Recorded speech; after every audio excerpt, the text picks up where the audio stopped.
양소영 변호사의 상담소.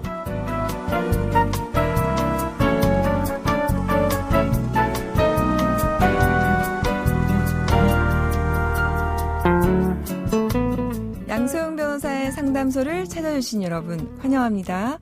양소영입니다. 여기 뜨겁게 사랑에 빠진 두 남녀가 있습니다. 하지만 부모님의 결혼 반대로 두 사람은 헤어지게 되었고 그때 그녀는 임신 중이었습니다. 미혼모로 살게 된 그녀, 홀로 아이를 키웠는데요. 그로부터 10년 후 남자가 아이의 존재를 알게 됩니다. 이렇게 교제 중이던 남녀 사이에서 임신 사실을 알지 못한 채 이별을 하고 이후에 남성이 헤어진 연인의 임신과 출산을 알게 된다면 어떤 법적 책임이 뒤따를까요? 양육비 책임도 있을까요?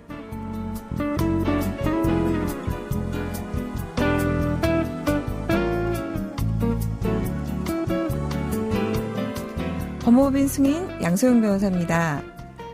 남성 입장에서는 나중에 아버지가 됐다는 사실을 알고 굉장히 당황했을 겁니다. 깜짝 놀랐겠죠? 반가웠을까요? 네. 그런데 몰랐다고 해서 법적 의무가 면제되는 것은 아닙니다. 결혼을 하지 않더라도 친부는 맞기 때문에 자녀에 대해서 양육의 의무, 양육비 지급 의무, 그러니까 부양의 의무가 있습니다. 이때 친부가 자녀를 친자로 인지하지 않는다면 자녀는 친모나 자녀는 아버지를 상대로 해서 법원에 인지 청구를 할 수 있고요. 과거 양육비 그리고 향후 장래 양육비까지 청구할 수 있습니다. 출산에 대해 친부가 동의를 했던 반대를 했던 간에 그리고 임신 사실을 몰랐던 알았던 간에 책임이 있다는 사실 명심하셔야겠습니다.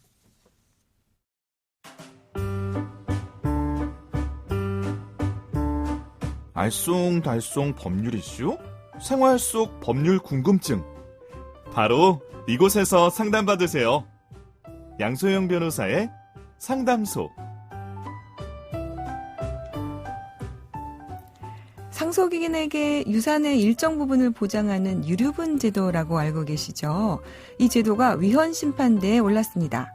유류분 제도 미래에 대해서 알아보도록 하겠습니다. 이인철 변호사님 안녕하세요. 네, 안녕하세요. 이인철 변호사입니다. 네, 반갑습니다. 네, 반갑습니다.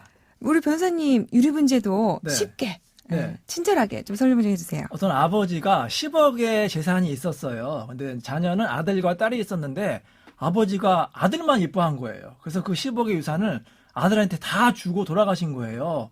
그 원래는 딸이 자기가 받을 몫이 5억이었잖아요. 5억씩 나눠야 되는데 한 푼도 못 받으니까 억울해서 오빠한테 더 달라고 하는 게 바로 유류분 청구고요. 원래 받을 몫의 5억의 절반이 2분의 1을 법적으로 청구할 수가 있습니다. 아이, 감사합니다. 역시 쉽고 친절하게. 네. 자, 그럼 다음 유류분 제도 자세한 얘기 나누기 전에 사연을 한번 만나보겠습니다. 네.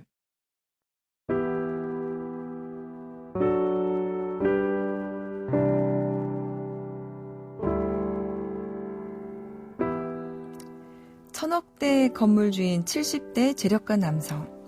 40대 젊은 여성과 사랑에 빠졌습니다. 그는 본처와 이혼을 하고 40대 여성과 재혼을 하려는데요. 자식들의 반대로 혼인신고는 하지 않은 채 여성과 동거하기 시작했습니다. 그러던 어느 날 남성은 뇌출혈로 갑자기 쓰러져 병원에 입원하게 되고 여성은 가끔 병문안을 오기는 했지만 사실은 자신의 내연남을 만나고 있었습니다. 결국 70대 남성은 사망했고 그의 유언장이 공개되었는데 유언장 내용은 충격적이었습니다. 네. 전 재산을 900억을 동거녀에게 증여한다. 900억의 재산 모두 믿을 수 없는 그녀에게 가는 걸까요?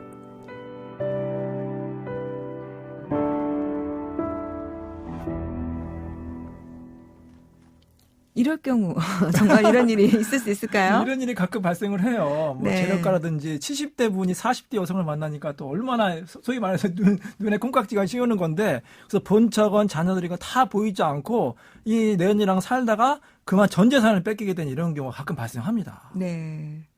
근데 이제 지금 유류분 제도에 대해서 지금 있는 게 네. 이런 자녀들이 네. 동고녀가 900억을 다 못 가져가고 네. 아버님이 그렇게 요원을 하셨지만 네. 어쨌든 자신의 상속분의 반에 대해서는 이제 그렇죠. 보호받을 수 있게 하는 게 유류분 제도인데요. 맞습니다.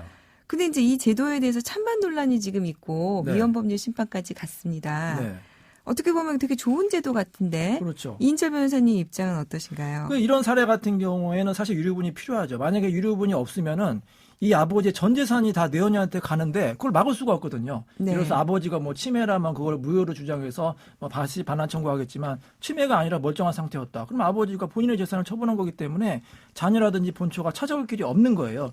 근데 유류분 제도가 있어서 그나마 원래 몫의 절반을 청구하는 거니까 이 다른 유족들의 생계를 보호한다. 사실 1977년에 이 법에 처음 만들어졌을 때도 취지가 그거였거든요. 그때만 해도 남아선호 사상이 좀 심했잖아요. 그래서 맞습니다. 대부분의 재산을 장남한테 주는 경우에 딸이 찾을 방법이 없었어요. 그래서 유류분 제도가 만들어졌거든요. 근데 요즘에는 이렇게 이제 그 고령화 사회가 되다 보니까 이 재산이 엉뚱한 사람한테 가는 거예요. 뭐 애인한테 갈 수도 있고, 뭐 간병인한테 가는 경우도 있고, 그럴 경우에 다른 이제 유족들이 자신의 권리를 지킬 수 있는 최소한의 장치가 유류분이기 때문에 저는 유류분 제도가 꼭 필요하다 이렇게 생각을 하는데요.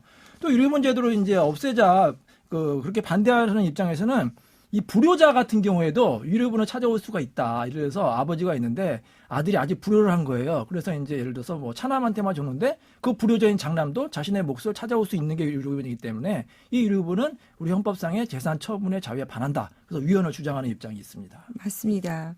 그게 이제 사실은 우리 사례에서 보면은 아니 심지어 바람을 피우고 있는 것도 모르고 네. 그런 그녀에게 전 재산을 줬으니 그러게 말이죠. 이런 상속인들을 구제하기 위해서 정말 유류분 제도가 긍정적인 의미를 하고 보호 역할을 하는 거는 참 맞는데 네. 변호사님 말씀해 주신 것처럼 이제 불효자들 네. 같은 경우 네. 또 그 얼마 전에 세간에서 굉장히 지금도 네. 화제가 되고 있는데요. 네. 구하라 씨 맞아요. 구하라 씨 어머니 경우 네. 이제 그런 부모님들이 그 아이들과 어린 나이에 헤어져서 부양의 의무를 전혀 다하지 않다가 네. 심지어 이제 찾아보지도 않고 얼굴마저도 잊어버리게 그렇게 살다가 네. 자녀가 갑자기 사망했다고 내가 부모다 네. 나타나가지고 네. 우리 세월호 유족 때도 그렇고 맞아요. 이번에도 이제 이런 사건들이 되면서 네.